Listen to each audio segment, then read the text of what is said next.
दोस्तों, मूवी की शुरुआत उड़ीसा की पहाड़ियों से होती है, जहां पर घाटी नाम का एक आदिवासी समुदाय रहता था। ये समुदाय गांजे की खेती और उसकी तस्करी के लिए जाना जाता था। यहाँ पर उगने वाला गांजा अपनी क्वालिटी के कारण बेहद ही कीमती था। तस्करी के दौरान घाटी के कई लोग पुलिस के हत्थे चढ़ चुके थे। इसके बावजूद भी वो लोग इसी काम को करते आ रहे थे। इसके बाद एक दिन हम देखते हैं कि उड़ीसा और आंध्रा के बॉर्डर पर दोनों राज्य की पुलिस ने गांजे से भरे 3 ट्रकों को पकड़ लिया था और माल के बंटवारे को लेकर आपस में ही ये लोग झगड़ा कर लिए थे। तभी वहां पर ऑफिसर विश्वदीप राव की एंट्री होती है और वो एक सीधा सा समाधान देते हैं। वो कहते हैं कि एक ट्रक आंध्रा ले जाओ और एक उड़ीसा ले जाओ, बाकी के बचे हुए गांजे को बेचकर अपना काम चलाओ। लेकिन विश्वदीप की नज़र ट्रक के डीजल टैंक पर पड़ती है। जब वो उसे खोल कर देखता है तो उसके होश उड़ जाते हैं। टैंक के अंदर डीजल नहीं बल्कि एक खास किस्म का लिक्विड गांजा भरा हुआ था, जो बाकी गांजों के मुकाबले सबसे ज्यादा कीमती था। इसका नाम था शीलावती। विश्वदीप तुरंत उसकी जांच में लग जाता है कि आखिर शीलावती गांजा कहां से आ रहा है। उधर कोलकाता में बिजनेसमैन मद्दानी को उसका सेक्रेटरी खबर देता है कि उनका 3 ट्रक माल पकड़ा गया। हालांकि ये माल मद्दानी के पास ही जा रहा था, लेकिन इसके असली मालिक 2 भाई थे, कस्ताला और कुंदुल, जो इस इलाके के गांजा माफिया थे। यहाँ वो हैरान थे कि पुलिस ने उनके लिक्विड गांजे को कैसे पकड़ लिया। इसके बाद ये दोनों भाई सच्चाई का पता लगाने के लिए अलग अलग निकल जाते हैं। एक भाई बिजनेसमैन के पास जाता है और दूसरा खेती करने वालों के पास। अब शक के आधार पर ये कई लोगों को मौत के घाट उतार देते हैं। इसके बाद हम शीलावती नाम की एक बस कंडक्टर को देखते हैं, जो राजू नाम के लड़के से बेइंतहा प्यार करती थी। राजू एक लैब में टेक्नीशियन का काम करता है। काम खत्म होने के बाद शीलावती राजू से मिलती है और दोनों घूमने के लिए निकल जाते हैं। फिर यहाँ अगले दिन उड़ीसा पुलिस घाटी के लोगों से पूछताछ करने आती है। तभी वहाँ पर राजू भी आ जाता है। पुलिस उससे पूछती है कि क्या तुम भी यहाँ घाटी में काम यानी कि गांजे की तस्करी में शामिल हो। एक गांव वाला बताता है कि राजू अब ये काम छोड़ चुका है। वो बताता है कि एक बार अपने पिता के साथ तस्करी करते समय पुलिस की गोलीबारी में फंस गया था, जिसकी वजह से उसके पिता की मौत हो गई थी और तभी से राजू ने ये सारा काम बंद कर दिया और इसीलिए पुलिस वाले उसे कुछ भी नहीं कहते और यहाँ से जाने देते हैं।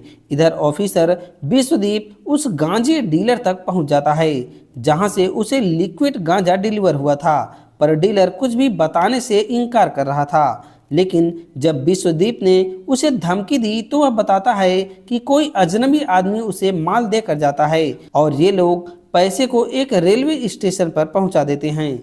फिर अगले दिन विश्वदीप अपनी पूरी टीम के साथ स्टेशन पर जाल बिछा देता है डिलीवरी करने वाले को पकड़ने के लिए। उसी वक्त शीलावती और राजू ट्रेन से स्टेशन पर उतरते हैं। राजू पैसों से भरे बैग की तरफ आगे बढ़ता है, जबकि ऑफिसर उस पर नजर रखे हुए थे। पलक झपकते ही राजू अपनी शर्ट बदलता है, चेहरे पर मास्क लगाता है और बैग लेकर भाग जाता है। पूरी सीबीआई टीम उसके पीछे दौड़ती है। वहीं शीलावती एक गाड़ी लेकर पहले से ही तैयार खड़ी थी। राजू गाड़ी में बैठता है और दोनों फरार हो जाते हैं। यहाँ हम देखते हैं कि विश्वदीप ने पैसों के बैग में एक ट्रैकर लगाया था, लेकिन राजू चालाकी से उसे निकाल कर फेंक देता है। यानी कि राजू अब भी नहीं सुधरा है और वो इलीगल काम करता रहता है, वो भी शीलावती के साथ मिलकर। अब विश्वदीप को सड़क पर सिर्फ ट्रैकर मिला था, लेकिन वो समझ जाता है कि ये काम घाटी के लोगों का ही है। फिर उसे लोकल पुलिस से पता चलता है कि घाटी के लोग उसी के लिए काम करते हैं जो उन्हें पैसे देता है। लोकल पुलिस विश्वदीप को बताती है कि लिक्विड गांजे के खेल में सिर्फ घाटी के लोग नहीं बल्कि कई बड़े बड़े खिलाड़ी भी शामिल हैं। यहाँ जब शीलावती और राजू गांव लौटते हैं तो उनकी शादी की बातें शुरू हो जाती है और लोग बोलते हैं कि उन्हें शादी कर लेनी चाहिए। तब एक मंदिर के सामने राजू शीलावती के हाथ में एक धागा बांधकर अपने रिश्ते को पक्का कर देता है, जिससे पूरा गांव खुश हो जाता है। उधर गांजा माफिया कुंदुल ड्रोन की मदद से पहाड़ों की गुफाओं में ये पता लगाने की कोशिश कर रहा था कि आखिर यहाँ लिक्विड गांजा कौन बना रहा है। तब उसे एक गुफा में घाटी के लोग ही ये गांजा बनाते हुए दिख जाते हैं। वो वहां पर पहुंचकर हंगामा खड़ा कर देता है। दरअसल घाटी के लोग अब माफियाओं के लिए काम नहीं करते थे, बल्कि खुद का लिक्विड गांजा बनाकर बेच रहे थे, जो कि कुंदुल को बर्दाश्त नहीं होता। फिर जैसे ही राजू और शीलावती को कुंदुल के हमले की खबर मिलती है, ये दोनों भी वहां तुरंत पहुंच जाते हैं और देखते हैं कि कुंदुल ने घाटी के लोगों को मार मार कर उनके बॉस का नाम पूछ रहा था। तभी राजू और शीलावती सामने आते हैं। कुंदुल गुस्से में कहता है कि यहाँ सिर्फ मेरा माल बिकेगा, तुम्हारी हिम्मत कैसे हुई मेरे सामने बिजनेस करने की। जिस पर राजू उससे कहता है कि पार्टनरशिप कर लेते हैं, इससे तुम्हारा ही फायदा होगा। लेकिन कुंदुल और भी भड़क जाता है और कहता है कि ये पूरा इलाका मेरा है, तुम्हारी इतनी हिम्मत कि तुम यहाँ पर बिजनेस करोगे। तभी उसकी नज़र शीलावती के हाथ में बंधे शादी के धागे पर पड़ती है और वो उसे खींचकर फेंक देता है। ये देखकर राजू का तो खून खौल उठता है और वो कुंदुल के साथ साथ उसके सभी आदमियों की जमकर धुनाई करता है। इसके बाद राजू और शीलावती घायल कुंदुलू को लेकर मदानी के पर्सनल सेक्रेटरी के पास पहुंच जाते हैं। राजू कहता है कि हमारी डील आपसे पहले ही हो चुकी थी, लेकिन आपके आदमी हमें ऐसा करने से रोक रहे हैं। हम किसी की गुलामी नहीं करेंगे।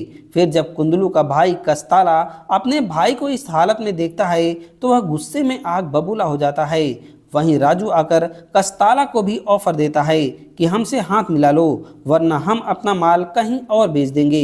ये कहकर वो यहाँ से चला जाता है। यहाँ पर कस्ताला को एक नेता बताता है कि राजू और शीलावती का रिश्ता बहुत गहरा है, ये दोनों मिलकर साथ में कुछ भी कर सकते हैं, क्योंकि जब राजू छोटा था तभी से उसने शीलावती को बचाया है और तब से दोनों एक दूसरे की रक्षा करते हैं। ये सुनकर कस्ताला कुछ सोच में पड़ जाता है और फिर कहता है कि लिक्विड गांजा बनाने का राज इन्हीं लोगों के पास है। ये कहकर वो घाटी के लोगों से मिलने जाता है और उनका लिक्विड गांजा बनाने का तरीका देखकर दंग रह जाता है। राजू उसे बताता है कि ये नॉर्मल गांजे से 10 गुना ज़्यादा असरदार है। इसके बाद ये लोग उस गांजे को टेस्ट करते हैं और उसकी काफ़ी तारीफ करते हैं और फिर पार्टनरशिप के लिए भी तैयार हो जाते हैं।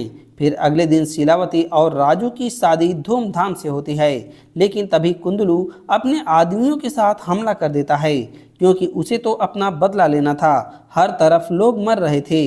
इस लड़ाई में शीलावती घायल हो चुकी थी। कुंदुलू के आदमी उसे गाड़ी में डालकर ले जाने लगते हैं, लेकिन राजू शीलावती को बचाने के लिए उनका पीछा करता है। लेकिन तभी पीछे से कस्ताला उसे एक जोरदार टक्कर मारता है। वो कहता है कि अब तू देखेगा कि बड़े लोगों से पार्टनरशिप करने का क्या अंजाम होता है।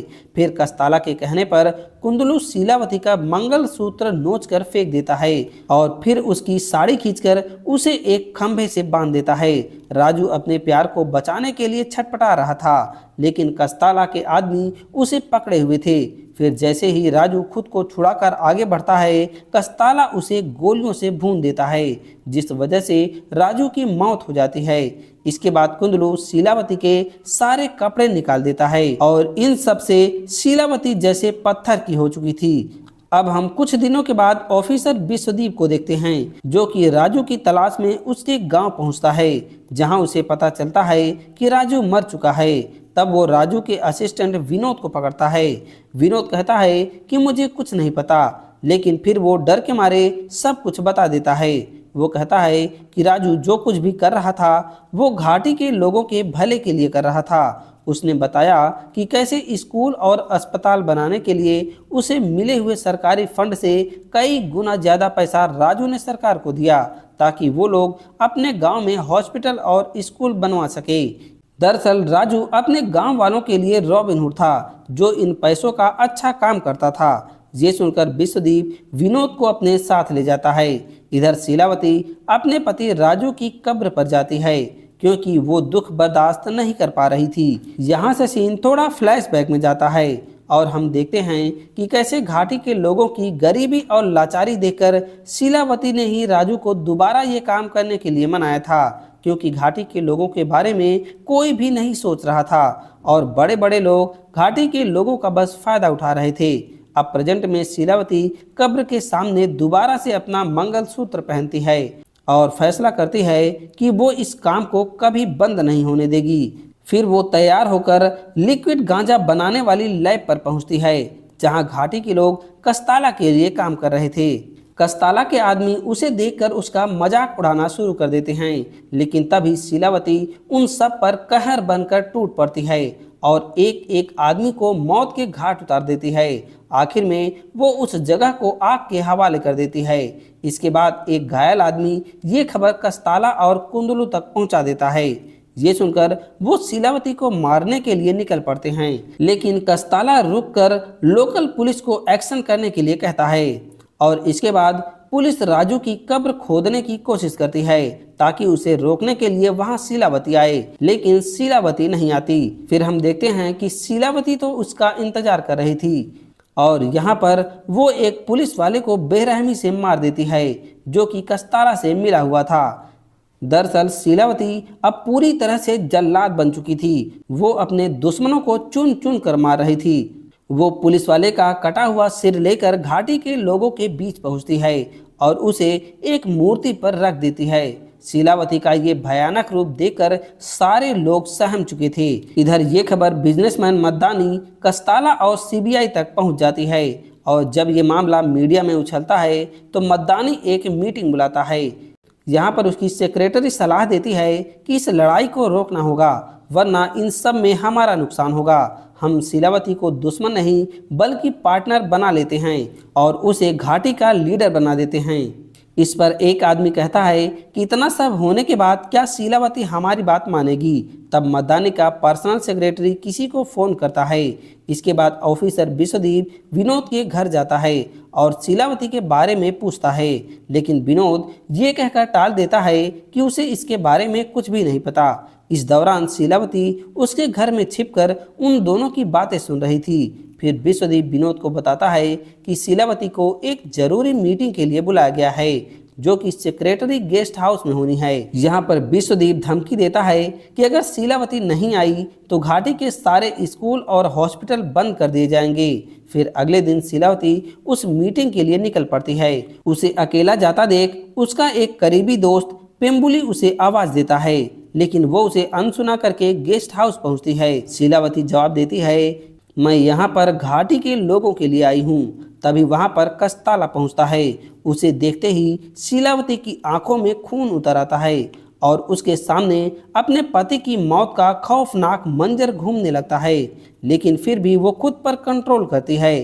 कस्ताला कहता है कि जो हुआ उसे भूल जाओ, आज से हम लोग पार्टनर हैं, और फिर उसे लिक्विड गांजे की लैब को शुरू करने के लिए कहता है। यहाँ शीलावती उसकी बातों का कोई जवाब नहीं देती। फिर उसकी चुप्पी देखकर कस्ताला उसे उकसाने के लिए कहता है कि राजू को भूल जाओ, एक मरे हुए आदमी का मंगलसूत्र तुमने गले में क्यों पहन रखा है, इसे उतार कर फेंक दो और नई जिंदगी की शुरुआत करो। इतना ही नहीं, वो खुद शीलावती के गले से मंगलसूत्र खींचने की कोशिश करता है। अब यही वो पल था जब शीलावती के सब्र का बांध टूट जाता है। वो एक कांच की बोतल उठाकर उसके सिर पर पटक देती है और फिर उस टूटी हुई बोतल को उसके गले में घोंपकर उसे वहीं मार देती है।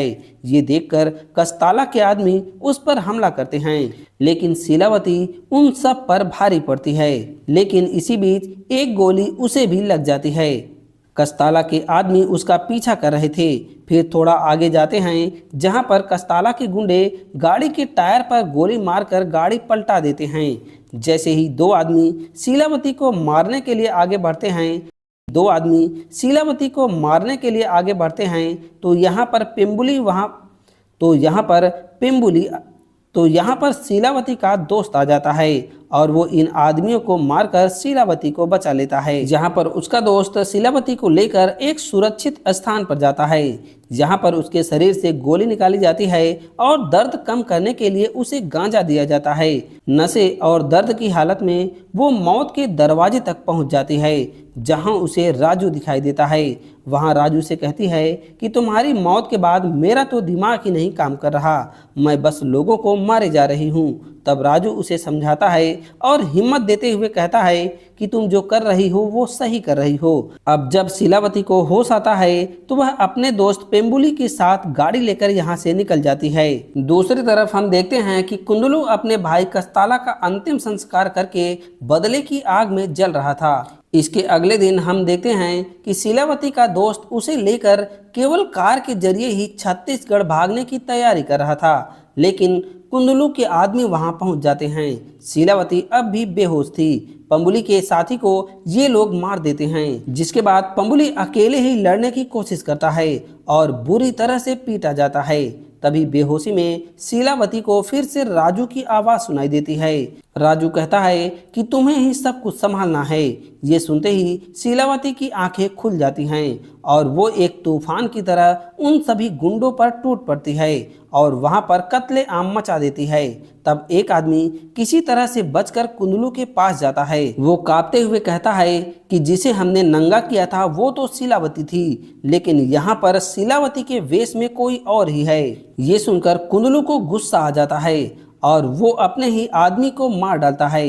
इधर शीलावती घाटी लौटकर लोगों से कहती है कि उन्हें गांजे का काम छोड़ देना चाहिए, क्योंकि उनके परिवार और बच्चे बर्बाद हो रहे हैं। लेकिन गांव के लोग डर के मारे उल्टा उसी से कहते हैं कि अगर हम ये काम छोड़ देंगे तो कुंदलू हमें मार देगा और हम भूखे मर जाएंगे। हालांकि शीलावती अभी भी गांव की औरतों को समझाती है कि उन्हें अपने बच्चों के भविष्य के लिए इस जहर को खत्म करना होगा। इधर जब कुंदलू को पता चला कि शीलावती गांव के लोगों को भड़का रही है तो वह गुस्से में गांव के स्कूल को जलवा देता है। शीलावती उसे जवाब देती है, आज से इस घाटी में ना तो गांजे की खेती होगी और ना ही तस्करी। फिर अगले दिन सभी को प्यार से समझाती है कि गांजे की जगह फसल उगाए। ये देखकर कुंदलू का गुस्सा और भी बढ़ जाता है और फिर वो डिसाइड करता है कि शीलावती को मार देना चाहिए। अब एक दिन विश्वदीप एक ढाबे पर शीलावती को घेर लेता है, लेकिन शीलावती के चाहने वाले लोग उल्टा उसकी टीम को ही बंदी बना लेते हैं। तब विश्वदीप उसके पास आकर बैठ जाता है और कहता है कि पहले तुम गांजे के पक्ष में थी, लेकिन अब उसके खिलाफ हो गई हो। शीलावती कहती है कि मैं घाटी के लोगों के लिए लड़ रही हूँ, इसीलिए मुझे कोई रोकेगा तो मारा जाएगा। इस पर विश्वदीप एक चौंकाने वाला खुलासा करता है। वो कहता है कि तुम्हारे पास जो पिस्तौल है वो मेरी ही है। जब तुम दुश्मनों से घिरी थी तो तुम्हें बेहोशी की हालत में मैंने बचाया था। फिर वो बताता है कि हमें लिक्विड गांजे की सप्लाई करनी चाहिए, लेकिन शीलावती साफ मना कर देती है। इधर कुंदलू घाटी पहुंचकर सबको गांजा डिलीवरी करने के लिए बुला लेता है। लोग मना करते हैं तो वह कई लोगों को बेरहमी से मार देता है। फिर जब शीलावती वहां पहुंचती है तो खून और लाशें देखकर घबरा जाती है। उसे अंदाजा नहीं था कि उसके घाटी के लोगों के साथ ऐसा हो सकता है। जिसके बाद शीलावती अपने लोगों के साथ सीधा कुंदलू के अड्डे पर पहुंचती है, जहां से माल सप्लाई हो रहा था। ये पता चलते ही कुंदलू शीलावती को ढूंढते हुए वहां पहुंच आता है। शीलावती उसके सामने आकर घाटी के लोगों से कहती है कि अब मुकाबला करने का वक्त आ गया, लेकिन फिर भी लोग डर रहे थे। तब शीलावती कुंदलू के आदमी को मारना शुरू करती है और घाटी के लोगों की हिम्मत बढ़ाती है। और ये सब सुनकर घाटी के लोग भी आगे बढ़ते हैं और वो गांजे के बोरों को फेंककर कुंदलू की सेना से भिड़ जाते हैं। और यहाँ पर शीलावती गांजे से भरे हुए सारे ट्रकों को बम से उड़ा देती है। अंत में शीलावती और कुंदलू के बीच में फाइट होती है तो शीलावती उसके कपड़े फाड़कर उसे उसी आग में फेंक देती है जिसमें उसका गांजा जल रहा था। बाद में ऑफिसर बचे हुए गांजे को भी जला देते हैं। इसके बाद हम देखते हैं कि मदानी के सेक्रेटरी का फोन मदानी के पास आता है और वो कहता है कि घाटी में अब कोई गांजा नहीं है, पूरा पहाड़ जल चुका है। और ये सुनकर मदानी हैरान रह जाता है और इसी सीन के साथ ये मूवी खत्म हो जाती है। तो दोस्तों, ये मूवी आपको कैसी लगी आप हमें कमेंट करके जरूर बताइएगा। साथ ही वीडियो को लाइक करके चैनल को सब्सक्राइब करना मत भूलिएगा। अब हम मिलते हैं एक नई वीडियो के साथ।